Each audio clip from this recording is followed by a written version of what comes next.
سلام تغطات نايس channel كمي كان يخم كمي تخونو سناي كتكون ناي وتر من نيوتيو لومي حنت فليز بلد عرستي أبقع زي هيوتنا دما أما عالتاوي قع زي هيوتنا ون كتعملنا كتعبينا تخلي عزب الكوارستي عزا غريبة زلوم لو بدر يوب زعبا كت مقوت مسب مكرخار إينا خندري مجم أبيوات مسبينا نبر كل جزية صدق سبات دما بزوريا سبات سلزلنا حازا حار عرب زي دما بحساب زي مسمع كت مقوت كقاطم مقوت كقاطم نبوريو مسماني خاتكاتا نمنتها خاتكاتا انتها خاتقبر زلكا أقداسيك ملقت زلوا مجمريا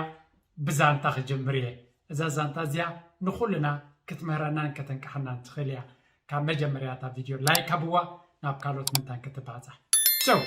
مجمريا حادا قزيه أب حادا جاكا مالتيو أدقن نبرن تكاتك عنيرو ስለዛ ጋጣም ነብሪ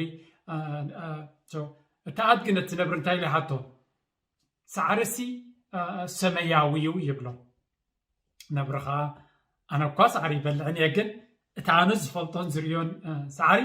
ቀጠልያዩ ይብሎ ኖ ሳዕሪ ሰማያዊው ይሉ ይማጎት ትዘረባ ምቅብባል ምናተረሳሰነ የኸምስከደ ክሰማምዑ ይካሉን ነብሪ زي كهون زي كل زربايو أنا زريو زلخون أنا زفلتون سعري كتاليايو بمبعد كملس كله هتقدم كلا قدر فناندو أبي زلخا خاص غدا قيام برتاي فلتي لو كاي قلقليلو ما تشم كقو عشفتينو المهم أب موداتا التزربا ناتنها هرمس كده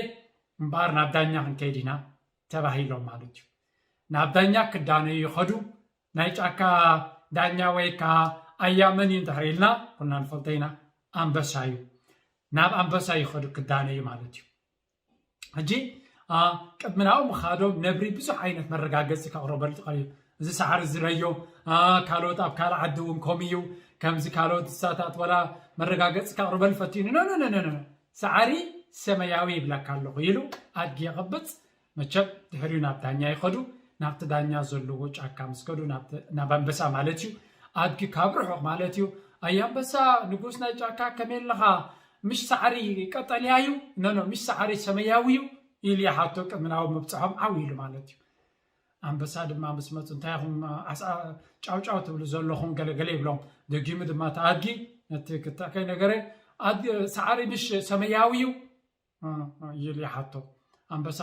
هو سماياوي سعري يبلو ياي بتعب تصبغ يا الزنا برتريو زلها سعري قطليا يلو تخاطعني بزح فيك سخونه مرغاغصتاتن حبريتان ولا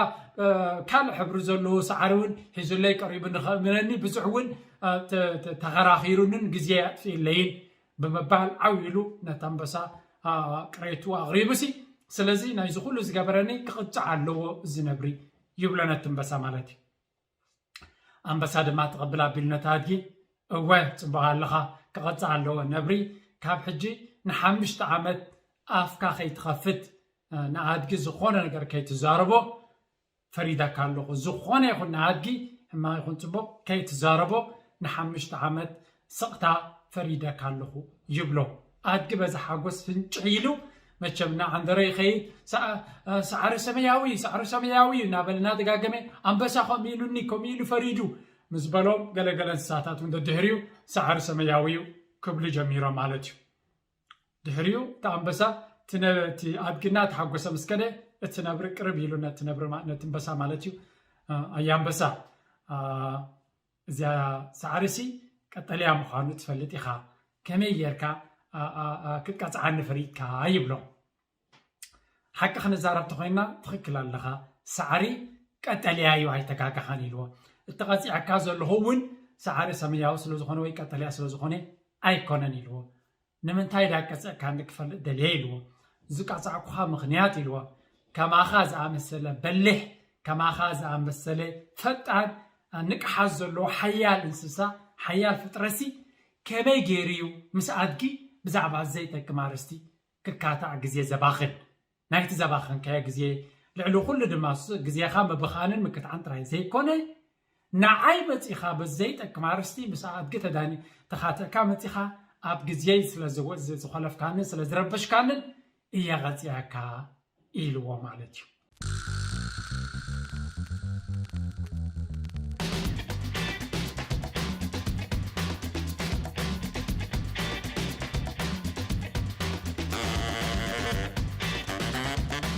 እዚ እጂ ከም ንሪኦ ዘለና ክንዲዚ ኢንቨስት ገይረ ካብቲ ግዜ ካብ ዕለት 1 ክሳብ ሕጂ ዘሎ ግዜ ድማ 12994 ፍራንክን ወሊዱ ፐርሰንቴጅ ክረአ ከሎ 31.6 ከም ዝወለደ ይሕብረኩም ይደሊ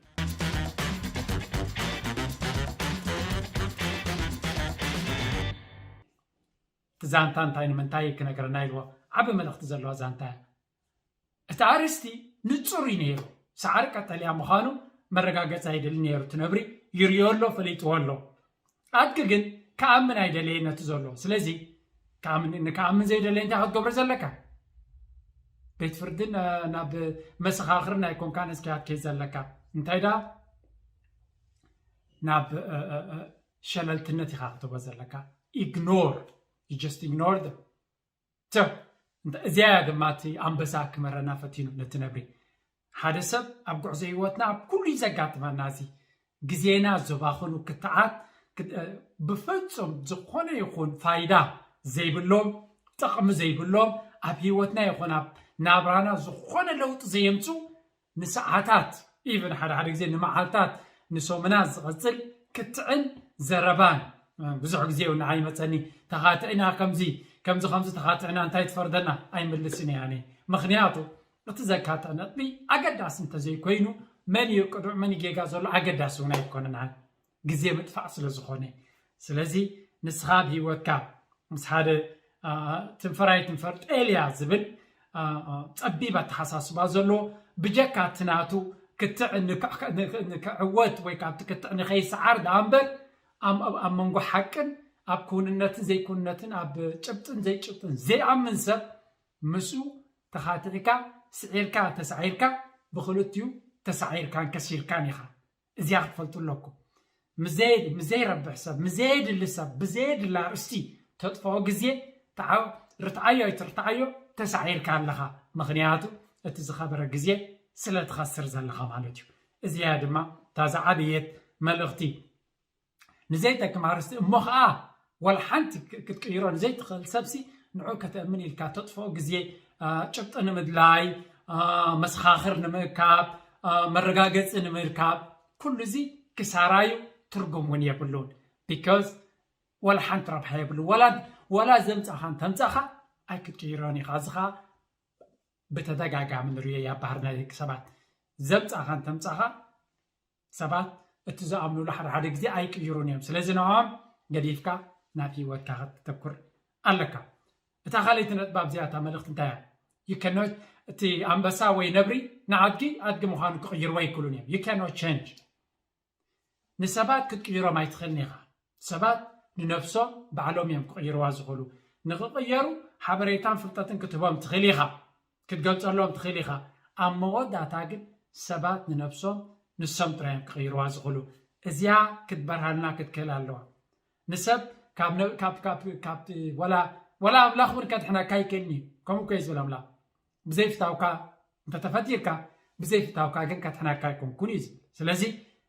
ንሰብ ንክልወጥ ንክዓቢ ንክነቅዕ ንክፈልጥ ብድሌት እዩ ንስኻ ብሓይሊ ክትገብረሉ ኣይትኽእልኒ ኢኻ እዚኣ ንጥርፂ ክትከውን ኣለካ የዕሩኽትኻ መሓዙትካ ከምኡ ክኾኑ ይኽእሉ እዮም ኦፍኮርስ ዕሩኽትኻ መሓዙትካ ስለ ዝኾኑ ክትቅይሮም ክትፍትን ትኽእል ኢኻ ኖ it's not possible ንሰብ ክትቅይሮ ይትኽእልን ኢኻ ስለዚ የዕሩኽትኽን መሓዙትክን እንድሕር ከምኡ ኮይኖም ወይ ከምኡ ኮይኖም ፈፂምካ ክትረዳዳ ዘይትኽእል ተኮይንካ ንዖምካ ክትቅይር ስለዘይትኽእል እንታይ ክትገብር ዘለካ የዕሩኽትን መሓዙትን ክትቅይር ኣለካ እንታይ ይብሉ